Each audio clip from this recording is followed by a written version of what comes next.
Naging agaw pansin ang mga naka-Halloween costume sa isang theme park at talaga naging kwela ang kanilang dating sa bata man o matanda. Ang kani-kanilang eksena sa report ni Katrina Yap.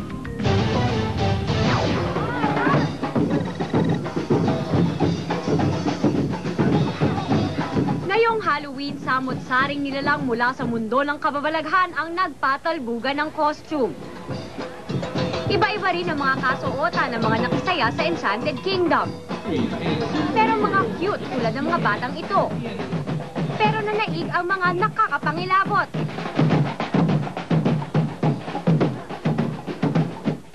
Masaya ang mga bisita sa theme park.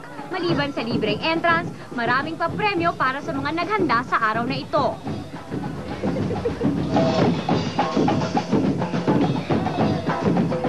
Pagsapit ng dilim, rumampa na ang iba't ibang uri ng mga multo.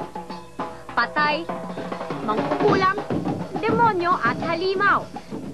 Sa biglang tingin, akala mo ay totoo na dahil sa ganda ng kanilang get-up. Bata't matanda, enjoy sa masayang selebrasyon ng tradisyong hango pa sa Ireland.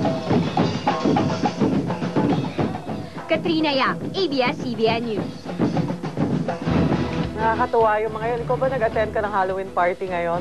Actually, araw-araw pagpasok ko sa newsroom, parang Halloween.